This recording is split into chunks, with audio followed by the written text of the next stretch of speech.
We move along to our storm, and we finally have storm information after going weeks and relatively months without anything to go on about with our storm. So over the past week, on Monday, actually, so the day of the last recording that you saw us here, the Storm had the WNBA draft. They had 4 picks in the draft. They didn't trade any of them. They didn't move out of their spots. And good to see that they didn't, because at the number 9 overall pick in the first round, the Storm were able to select guard Jordan Horston out of Tennessee. Now, this was a pick that a lot of people didn't expect to happen. Horston was projected to go higher in this draft, and I'm really glad that she didn't. Out of Tennessee had a great time at the Seattle Regional, actually, that Belle Garcia and Matthew Bermudez were at. So it's nice to see that. She finished her career with 1,445 points, 731 rebounds, 455 assists, 163 steals, and 109 blocks while starting 91 of 114 games that she participated in. She tallied the number 29 all-time point total by a Lady Vol and is one of the only 2 players to record 1,000 points, 700 rebounds, and 400 assists during a career there at Tennessee.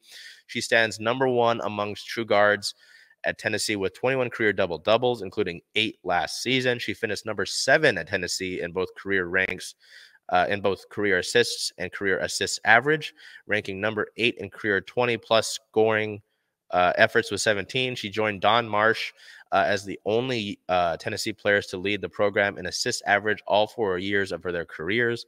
And she averaged 9.39 rebounds in 21-22, a mark that ranks number 6 all-time by a Lady Vol and number 3 by a Tennessee junior. A lot to go on there.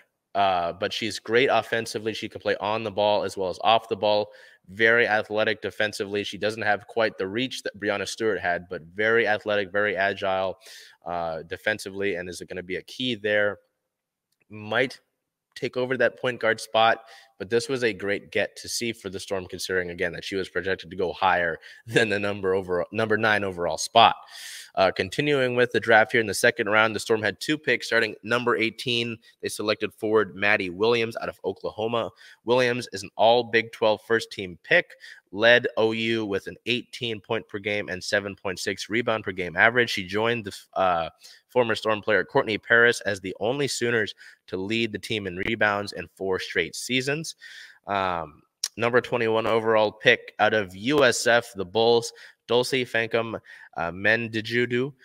She posted averages of 16.5 points per game and a conference best 12.3 rebounds per game en route to earning the American Athletic Conference Co-Player of the Year honors, and really came along the last few years of her time in college. So it's good to see that. I know that there's been some early criticism there about her size and how she might look as a WNBA center. Some wanted Bree Beal to be the pick here out of South Carolina. And there's been criticism also considering the fact that the Storm have Mercedes Russell and Ezzy Magbagor at the Storm spot already under contract. So we'll see how that goes. I know that head coach Noelle Quinn mentioned that she has already played in a pro-style offense, so they like that. And then in the third round, the Storm had the 33 overall pick, and they selected guard Jade Lovile out of Arizona. She spent time at Boise State, ASU, and Arizona in her collegiate career. She is a Sammamish native and Skyline High School graduate, averaging 9.8 points over 32 games for the Wildcats, scoring in double figures 18 times and shooting 36.1% from three-point range. So 2 guards there, 2 forwards, one of them being a big for the Storm. This is going to be a big draft in a way to see what the Storm look like moving forward. I know that I've talked about it since Breanna Stewart signed with the Liberty, that this is an interesting era that the Storm are entering. You know, there's a lot of minutes that need to be decided who's going to get them, right? I mean, Jewel Lloyd, Kia Nurse will obviously take up some starting time, I'm sure. Sammy Whitcomb coming off the bench, maybe she slots in the starting position, probably. So again, there's a lot to be decided here, but it's very interesting to see. It's nice to see that Horston pick. That was obviously very exciting for the organization. But with Williams, with Dulce, with Lovile, where do they fit in? Will they make the roster? And that's something that's going to take place over the next few weeks and then the next month in May as the team goes through camp. So we'll look at that more when we get a chance with Bell. Keep an eye out for that.